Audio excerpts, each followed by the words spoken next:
Hello, I'm Belkis Perez. Today on Coral Gables Now, it's hurricane season, what you should be doing to stay safe. Planning on buying a house? We'll tell you how new mortgage regulations will affect you. Plus green ideas for your home or business. And find out what interesting plans City Founder George Merrick had for your backyard. Those stories and much more. Coral Gables Now starts right now.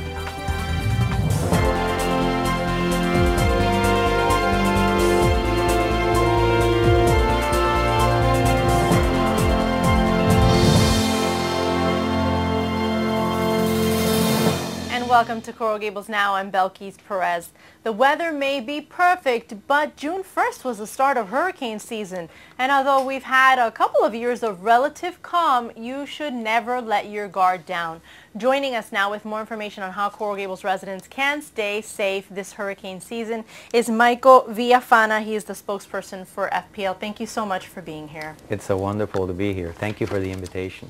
So, now that we're in hurricane season, I'm wondering if FPL now switches gears to just hurricane preparation and hurricane, or is it something that happens throughout the year? Actually, we do this throughout the year. We begin in January to start taking a looking at our lines, our equipment, and preparing for the end of May when hurricane season begins. So you can say that the entire company in one way or another is looking at what we can do to make sure that we are trained, that we are prepared, that our equipment will be in the best fit possible for it to go through a hurricane season. And that's one of the major messages that we begin to tell our employees. You have to prepare not only personally, but you have to know your role in a hurricane. And we complete the first half of the year by doing a major exercise which we call a dry run, where we practice a mock hurricane. We bring everyone together for one day, and we begin to, everyone plays their role as if a hurricane has hit our service territory.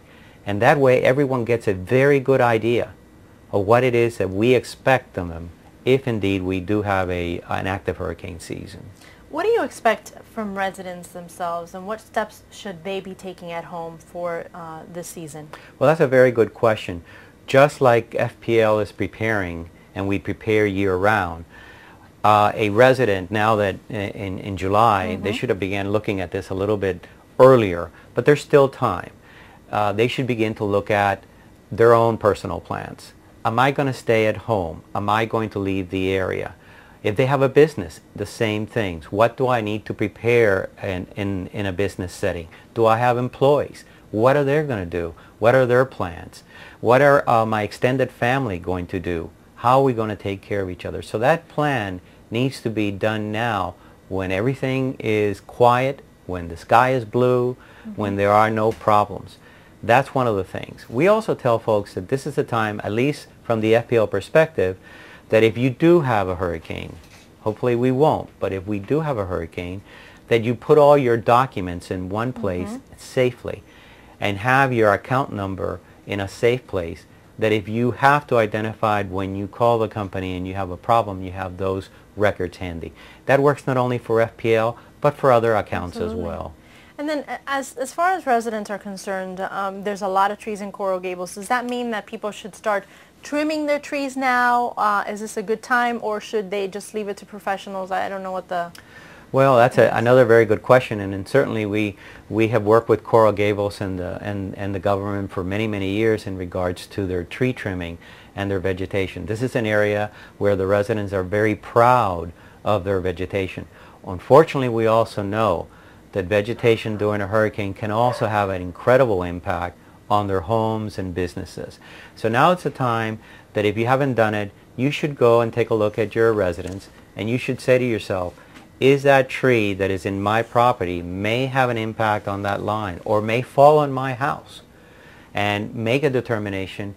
If the tree is very close to the power line, that should be handled by a professional, someone that knows how to manage that kind of cutting with a power line very close by. Certainly FPL does a lot of that trimming before the hurricane season begins.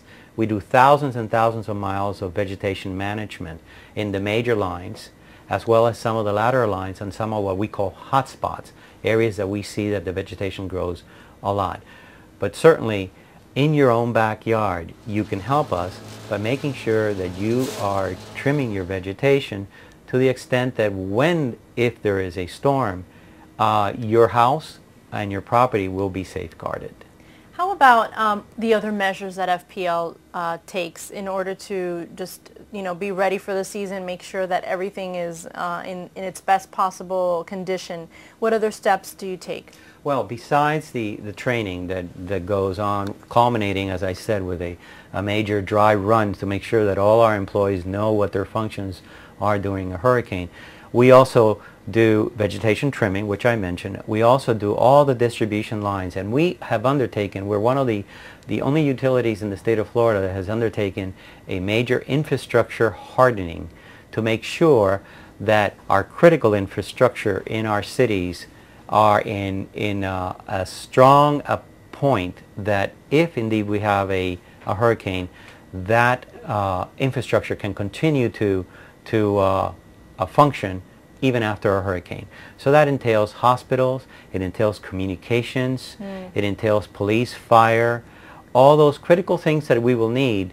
Knock on wood, we won't have one, but if we do have a natural disaster, we have strengthened all those lines. We're happy to report that all the hospitals in our 35 county service territory, including Miami-Dade County, have already been strengthened. We're still doing communication lines and police and fire and other infrastructure that our governments have asked us to basically look at. That's a very important program that we do.